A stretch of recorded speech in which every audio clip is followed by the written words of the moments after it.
The 4 disciplines of execution are designed to create a winnable game. They give you the power to execute your most important goals in the face of competing priorities and distractions. The disciplines are powerful yet simple. They are not, however, simplistic. They can be tricky to apply and sustain because they require us to work differently than we normally do. Discipline 1 is focus on the wildly important. It requires you to focus on less in order to accomplish more. You start by selecting one wildly important goal, or WIG, instead of trying to work on a dozen goals all at once. We're not suggesting you ignore the work necessary to maintain your operation. We are suggesting you narrow your focus to work on what you want to significantly improve.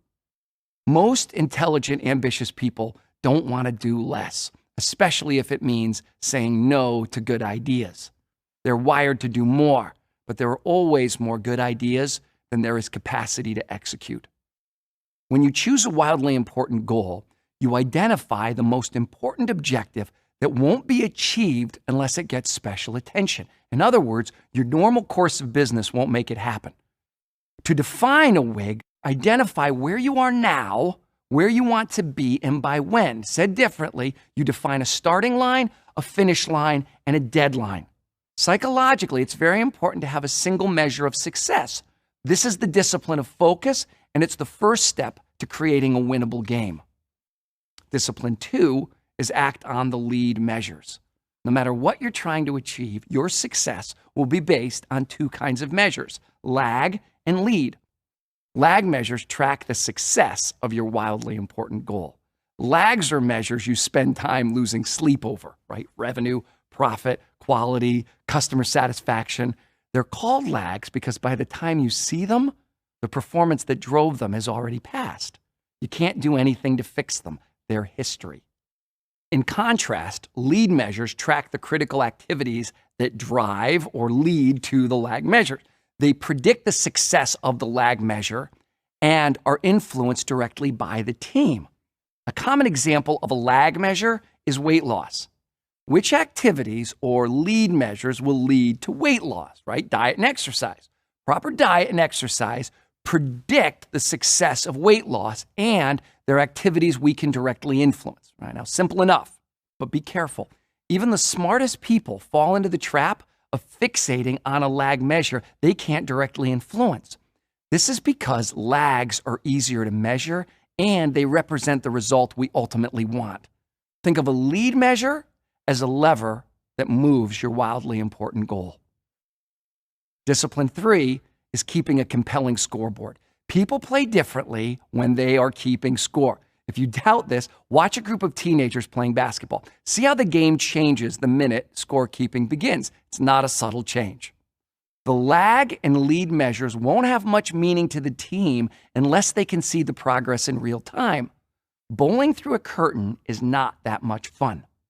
Discipline 3 is the discipline of engagement. People perform best when they are emotionally engaged, and the highest level of engagement comes when people know the score, whether they are winning or losing the game. It's that simple.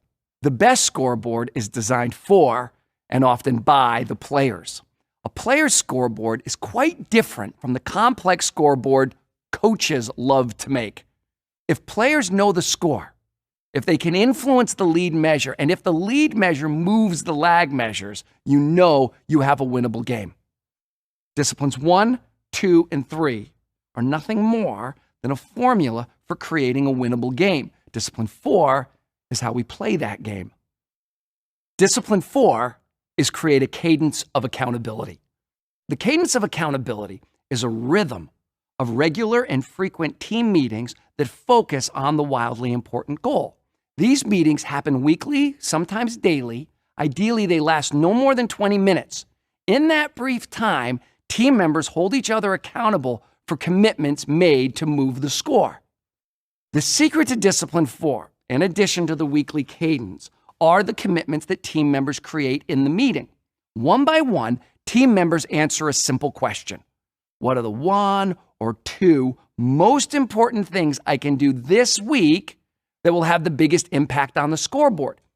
In the meeting, each team member reports first if they met last week's commitments, second, If the commitments move, the lead and lag measure on the scoreboard. And finally, which commitments they will make for the upcoming week. People are more likely to commit to their own ideas than to orders from above. And when individuals commit to their fellow team members, not only to the boss, the commitment goes beyond professional job performance to become a personal promise. When the team sees they are having a direct impact on the wildly important goal, they know they are winning. And nothing drives morale and engagement more than winning.